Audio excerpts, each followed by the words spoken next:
आप सभी का लर्निंग अड्डा 21 में हार्दिक स्वागत है। और साथियों, मैं हूं संजय सिंह यादव और आज की इस वीडियो के अंतर्गत जो हम लोग चर्चा करेंगे वो वनस्पति विज्ञान के बहुत ही महत्वपूर्ण क्वेश्चन के ऊपर हम लोग डिस्कस करने वाले हैं। ये सारे क्वेश्चन जो भी लिए गए हैं ये बार बार प्रतियोगी परीक्षाओं में दोहराए हुए क्वेश्चन हैं और आगामी जो भी प्रतियोगी परीक्षाएं होंगी वहां पर भी आपसे इस टाइप का क्वेश्चन बार बार पूछा जाता है। साथियों, यदि आप नए हैं, अभी तक हमारे चैनल को सब्सक्राइब नहीं किया हुआ है तो कृपया करके हमारे चैनल को सब्सक्राइब कर लीजिएगा और इस वीडियो में अंत तक बने रहिएगा। चलिए साथियों, हम लोग वीडियो की शुरुआत करते हैं और देखते हैं वो पहला क्वेश्चन क्या है।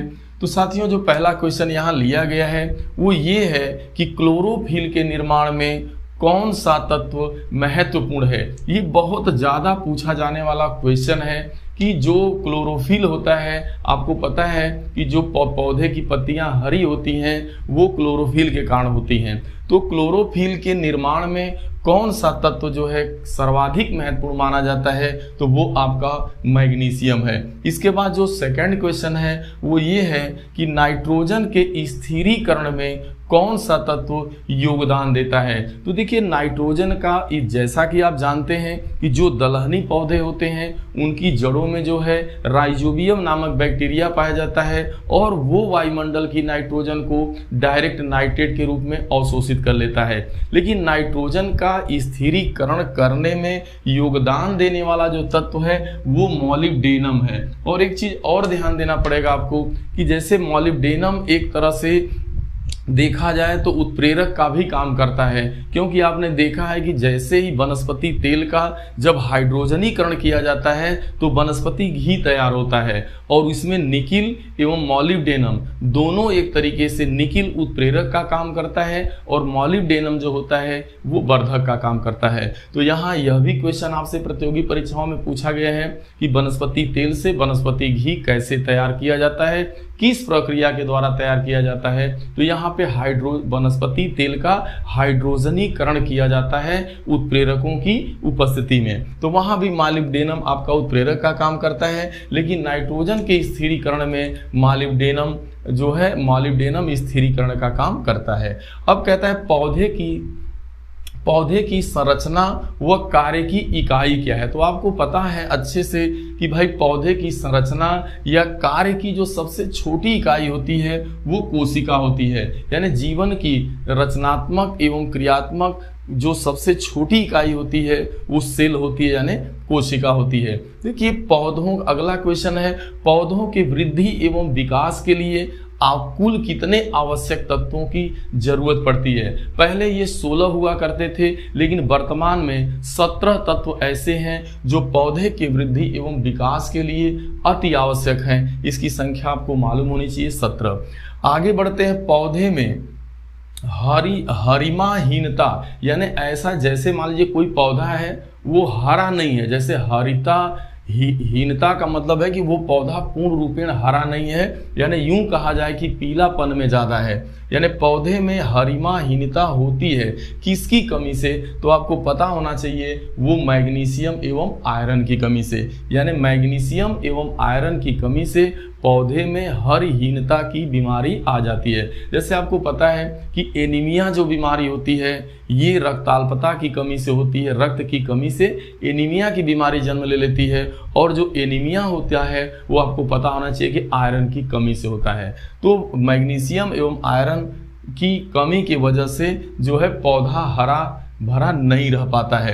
अब देखिए पौधे के क्रांतिक तत्व हैं। देखिए पौधे का जो क्रांतिक तत्व है या जिसे मूल तत्व की संज्ञा दी जाती है वो कौन है, तो वो आपका NPK है, यानी नाइट्रोजन है, फास्फेट है और पोटास है। ये तीनों जो तत्व होते हैं ये आपके पौधे के क्रांतिक तत्व की श्रेणी में आते हैं। बहुत बार पूछा गया कि धान में जो खैरा रोग होता है, ये धान में खैरा रोग किस तत्व की कमी से होता है, तो ये जिंक की कमी से होता है। आगे है अगला क्वेश्चन है, लहसुन प्याज तेल के गंध में, यानी लहसुन प्याज हो या तेल है उसमें जो गंध आती है उसमें किस तत्व का योगदान होता है, तो उसमें सल्फर का योगदान होता है। ऐसे में क्या होता है कि लहसुन हो या प्याज हो या सरसों का जो खेत होता है, जो प्लाट होता है, उसमें सल्फर का प्रयोग कर दिया जाता है ताकि उसकी वजह से उसमें और उसकी गंध में और ज़्यादा जो है तीक्ष्णता आ जाए। तो इनमें जो गंध का कारण है वो कौन सा तत्व है? आपका सल्फर। आगे हम लोग बढ़ते हैं, वो है जल एवं खनिज लवण। जल एवं खनिज लवणों को पौधों के विभिन्न भागों तक पहुंचाता है। देखिए, जल एवं खनिज लवण जो है, जो जमीन से यानी मिट्टी से पौधे के विभिन्न भागों तक पहुंचाया जाता है, वो किसके वजह से होता है? तो आपको पता है कि वो उस ऊतक का नाम है आपका जाइलम। देखिए, जाइलम का काम होता है कि जल एवं खनिज लवणों को अवशोषित करके पौधे के विभिन्न भागों तक पहुंचाना, एवं जो फ्लोएम का काम होता है पत्तियों द्वारा प्रकाश संश्लेषण की क्रिया में जो भी भोज्य पदार्थ निर्मित होता है उसे पौधे के विभिन्न भागों तक यानी पौधे के विभिन्न भागों तक पहुंचाना। तो जाइलम एवं फ्लोएम का वर्ग दोनों बहुत ज्यादा प्रतियोगी परीक्षाओं में पूछा जाता है। अब अगला सवाल है, प्रकाश संश्लेषण किस प्रकार की क्रिया है? तो यह भी पूछा जाता है कि प्रकाश संश्लेषण एक उपापचयी क्रिया है। ध्यान देना है, यह एक उपचयी क्रिया है। प्रकाश संश्लेषण की क्रिया एक उपचयी क्रिया है, ना कि अपचायी। यह एक उपचायी क्रिया है, ठीक है। अगला जो है कि प्रकाश संश्लेषण की क्रिया कहाँ होती है? देखिए, जो प्रकाश संश्लेषण की क्रिया होती है वो पौधे के किस भाग में होती है? तो वो ग्रेना में होती है। और जो अप्रकाशी क्रिया होती है उसके बारे में हमने आगे क्वेश्चन एक ले रखा है। लेकिन प्रकाश संश्लेषण की क्रिया पौधे के किस भाग में संपादित होती है, यानी प्रकाश संश्लेषण की क्रिया कहाँ होती है? तो वो ग्रेना में होती है। प्रकाश संश्लेषण की दर सर्वाधिक किस रंग में होती है? यह भी बहुत ज़्यादा पूछा जाता है कि पौधे में प्रकाश संश्लेषण की दर जो होती है वो सर्वाधिक किस रंग में होती है? तो वो लाल रंग के प्रकाश में होती है। यानी लाल रंग, जब प्रकाश का रंग लाल होता है तो उस समय जो है सर्वाधिक प्रकाश संश्लेषण की क्रिया होती है। प्रकाश संश्लेषण के लिए आवश्यक तत्व क्या है? तो आपका प्रकाश है, कार्बन डाइऑक्साइड है, आपका जल है और क्लोरोफिल है। आगे है जो अमरबेल का पौधा होता है, ये अमरबेल किस प्रकार का परजीवी है? देखिए, अमरबेल एक परजीवी पौधा है। परजीवी पौधे जो होते हैं ये क्या होते हैं कि यह दूसरे पौधे पे क्या होते हैं, ये पूर्ण रूप से आश्रित होते हैं। तो अमरबेल एक परजीवी पौधा है और परजीवी के अंतर्गत भी कौन सा है? तो यह है पूर्ण स्तंभक परजीवी। तो यह पूर्ण स्तंभक परजीवी के अंतर्गत आपका अमरबेल आता है। आगे है, परजीवी पौधे किस अंग द्वारा पोषक पदार्थ को शरीर में अवशोषित करते हैं? यानी जो परजीवी पौधे होते हैं उनके पास क्या होता है, जो अन्य पौधों पर आश्रित रह करके उनसे अपना भोजन ग्रहण करते हैं यानी पोषक तत्व प्राप्त करते हैं, तो उसका क्या नाम है? तो वो किस अंग द्वारा अवशोषित करते हैं? तो उसका नाम है आपका हिस्टोरियम द्वारा। उनके पास हिस्टोरियम होता है जो अन्य पौधे के तनों पर यानी जहां से भोज्य पदार्थ की सप्लाई होती है उसमें यह जो हिस्टोरियम होता है यह जाकर के उसमें लग जाता है, जिसकी वजह से यानी अपना ये भोज्य पदार्थ प्राप्त करते हैं। बहुत ज़्यादा है जैसे लाइकेन। तो देखिए, लाइकेन का जो पौधा होता है यह कवक एवं शैवाल दोनों का मिश्रण होता है यानी दोनों के मिलने से बनता है। यह एक सहजीवी पौधा है। देखिए, परजीवी जो पौधा होता है यह पूर्ण रूप से दूसरे पौधों पे आश्रित होता है। जो सहजीवी पौधा होता है यह दोनों एक दूसरे की मदद करते हैं। तो यह कवक एवं शैवाल के मिलने से लाइकेन बनता है। और एक चीज और ध्यान देना है, लाइकेन जहां पर नहीं देखने को मिलता है वहां पे बहुत ज्यादा मात्रा में वायु प्रदूषण होता है। जिस एरिया में वायु प्रदूषण बहुत अधिक होगा उस एरिया में आपको लाइकेन का पौधा देखने को यानी लाइकेन नहीं मिलेगा। लाइकेन कवक एवं शैवाल का घनिष्ठ संबंध है। आगे है एजोला। देखिए, एजोला किसका सहजीवी है? देखिए, एजोला जो है यह भी एक सहजीवी ही है आपका, लेकिन यह जो है फर्न एवं नीले हरे शैवाल का ये क्या होता है, मिश्रण होता है। यानी एजोला आपका एक सहजीवी पौधा है। देखिए, कीट भक्षी पौधे किस स्थान पे उगते हैं? तो देखिए, जो कीट भक्षी पौधा होता है वो जिस स्थान पे पाया जाता है उस स्थान पे जो है नाइट्रोजन की बहुत ज़्यादा कमी होती है। और नाइट्रोजन की कमी को पूरा करने के लिए ये जो कीट भक्षी पौधे होते हैं यह कीटों का क्या करते हैं, भक्षण करते हैं यानी उसको अवशोषित करते हैं, उनको डेड कर देते हैं। तो कीटभक्षी पौधे किस स्थान पे पाए जाते हैं जहां पे नाइट्रोजन की कमी होती है। कीटभक्षी पौधों में कौन कौन से पौधे हैं पूछा जाता है, तो उसमें ड्रोसेरा आपका आता है, नेपेंथीस है, यानी ड्रोसेरा है, नेपेंथीस है, और वीनस फ्लाई ट्रे। बार बार पूछा जाता है वीनस फ्लाई ट्रे ये कौन सा प्लांट है, तो यह एक कीटभक्षी पौधा होता है। यह नाइट्रोजन की कमी को पूरा करने के लिए कीटों का भक्षण करता है। आगे क्वेश्चन है आपका, पौधे में अप्रकाशिक अभिक्रिया कहाँ होती है। देखिए जो पौधे में जो प्रकाश संश्लेषण की क्रिया, प्रकाशिक क्रिया स्टोमा में होती है, ग्रेना में होती है, लेकिन पौधे में अप्रकाशिक अभिक्रिया स्ट्रोमा में होती है। यह भी बहुत ज़्यादा क्वेश्चन आपसे पूछा गया है। आगे का जो सवाल है कि प्रकाश संश्लेषण की क्रिया के दौरान जो ऑक्सीजन गैस आपकी निर्मुक्त होती है वह किसकी वजह से होती है, तो वो जल के वजह से, यानी जल के ऑक्सीकरण के वजह से ही जो है प्रकाश संश्लेषण की क्रिया जब होती है तो अपार मात्रा में जो है ऑक्सीजन गैस निकलती है, और यही ऑक्सीजन गैस आपकी जीवनदायिनी गैस है। और आगे प्रकाश संश्लेषण के दौरान पैदा होने वाला जो पदार्थ है वो कौन सा पदार्थ होता है, तो वह कार्बनिक द्रव्य होता है। यानी प्रकाश संश्लेषण की क्रिया के दौरान जो पौधे में जो पदार्थ तैयार होता है वह कार्बनिक पदार्थ होता है, यानी कार्बनिक भोज्य पदार्थ होता है। जैसे अब देखिए पराबैंगनी किरणें जो होती हैं, जो अल्ट्रावायलेट किरणें होती हैं, अल्ट्रावायलेट किरणों से सुरक्षा के लिए या पौधों की रक्षा करने वाला वर्णक, देखिए अगर बाय द वे देखिए आपको पता है कि अल्ट्रावायलेट रेज जो होती है, पराबैंगनी किरणें होती हैं, उसको ओजोन लेयर अवशोषित कर लेती है। बाय द वे कुछ किरणें अगर आती हैं, अगर पौधे पे पड़ती हैं, तो वो पौधे के अंदर कौन सा वर्णक होता है जो इसके द्वारा इनकी सुरक्षा करता है, तो उसका नाम है वर्णपीत, यानी उस वर्णक का नाम है पर्णपीत जो है, या उसे कहते हैं जैंथोफिल। यानी जैंथोफिल जो वर्णक होता है इसके द्वारा अल्ट्रावायलेट रेज से जो है सुरक्षा होती है। अगला क्वेश्चन है, पौधे ऊर्जा छोड़ते हैं। देखिए पौधे जो ऊर्जा कब छोड़ते हैं, श्वसन के दौरान। और एक चीज और ध्यान में रखना है, चाहे पेड़ पौधे हो या कोई भी जीव जंतु हो, सभी जो है श्वसन क्रिया के दौरान आपको पता होना चाहिए कि उनको श्वसन के लिए ऑक्सीजन गैस की ही जरूरत होती है। आगे कृत्रिम प्रकाश, जो नेचुरल जो लाइट होती है, प्रकाश संश्लेषण का कारण हो सकती है। कहने का मतलब जो कृत्रिम प्रकाश होता है वह प्रकाश संश्लेषण का कारण हो सकता है, यानी प्रकाश संश्लेषण इसके द्वारा भी थोड़ा बहुत हो सकता है। फल को पकाने के लिए उत्तरदायी हार्मोन कौन है, तो फल को पकाने के लिए उत्तरदायी जो हार्मोन है तो वो पौधे के अंदर एथिलीन पाया जाता है।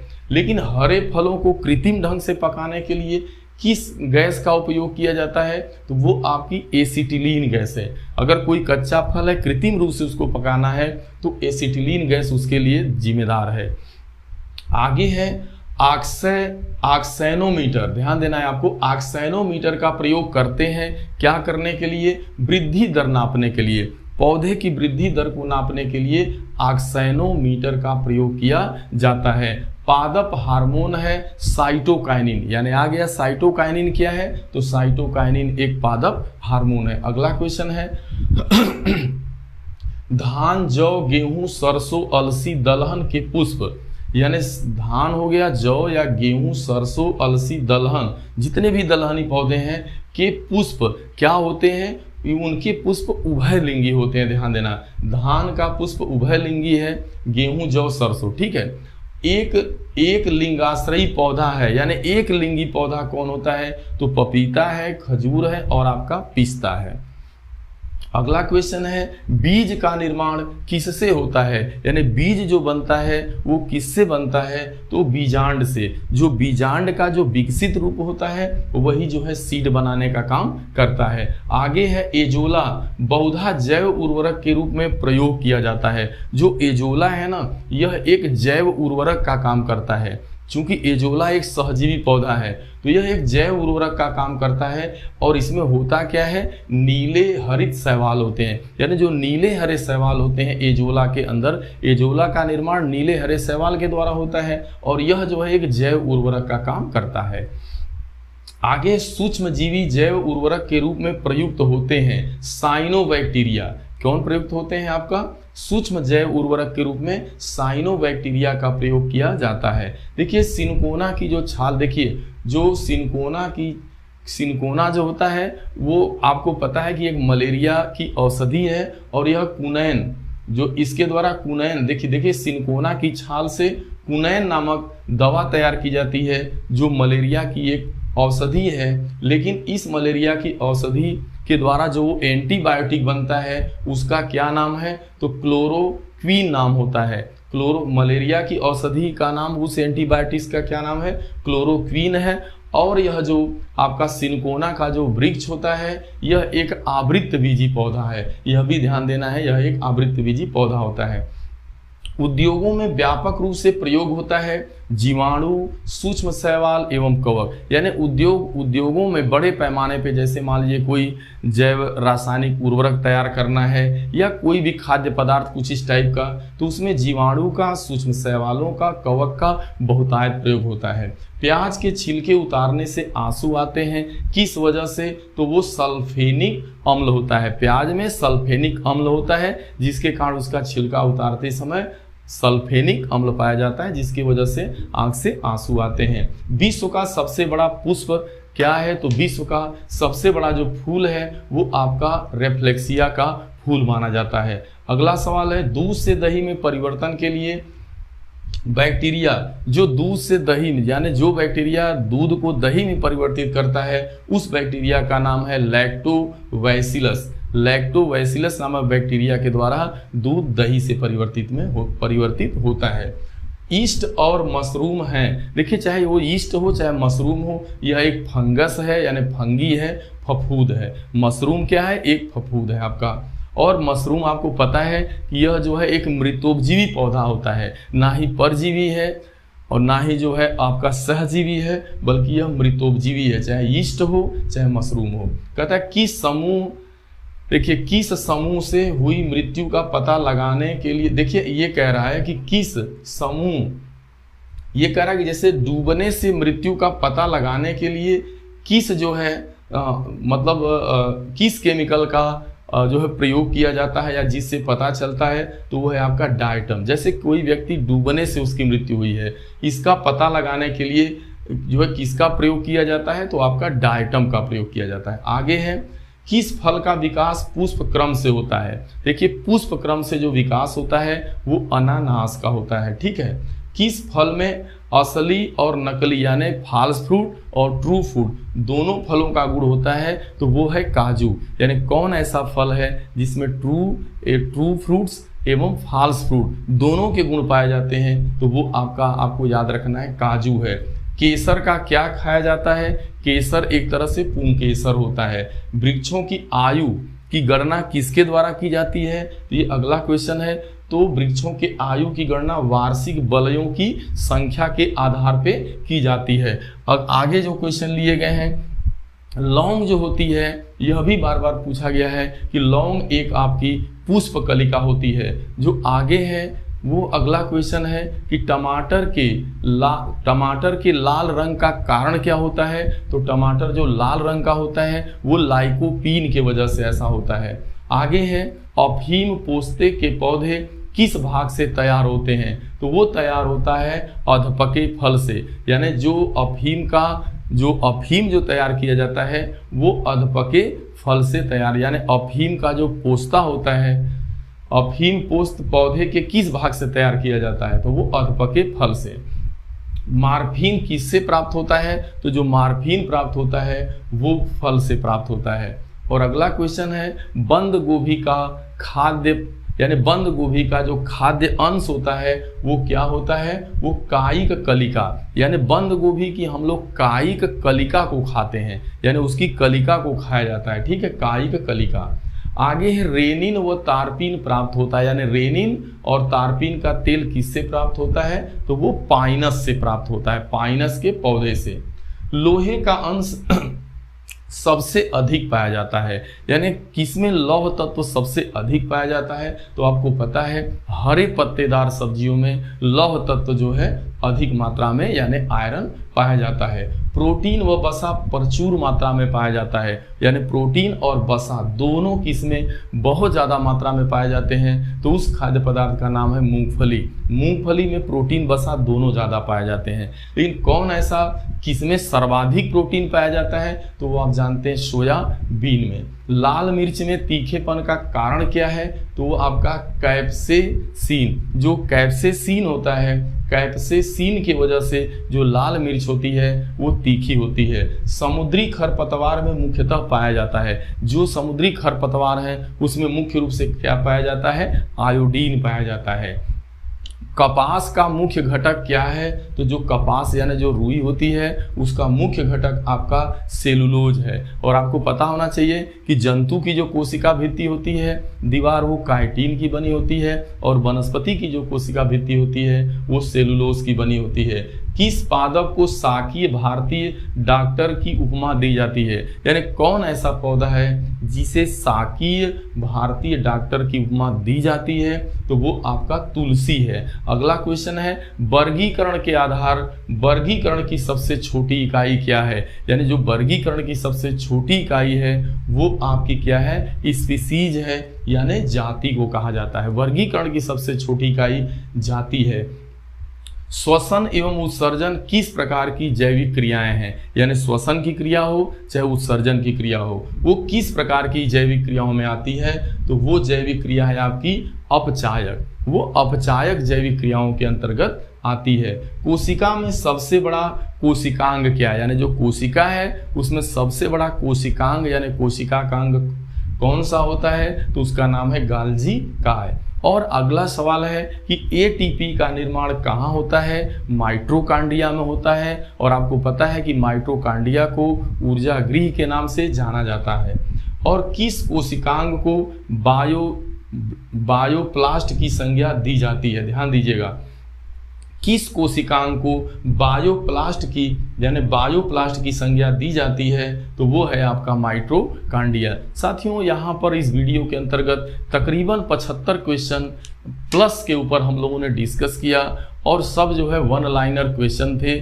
और वन लाइनर क्वेश्चन जो भी आगामी प्रतियोगी परीक्षाएं होंगी, और आप सारे क्वेश्चन को जब आप जैसे ही आपने रीड किया तो आपने महसूस किया होगा कि ये बार बार जो है कहीं न कहीं आपसे प्रतियोगी परीक्षाओं में दोहराए हुए क्वेश्चन है। साथियों मैं उम्मीद करता हूं कि ये वीडियो आप सभी को जरूर पसंद आया होगा, और तो साथियों इसे लाइक जरूर करिएगा और वीडियो को लाइक करिएगा, शेयर करिएगा और चैनल को सब्सक्राइब करिएगा। साथियों आप सभी को बहुत बहुत धन्यवाद। हम मिलते हैं अगली वीडियो में। Thank you.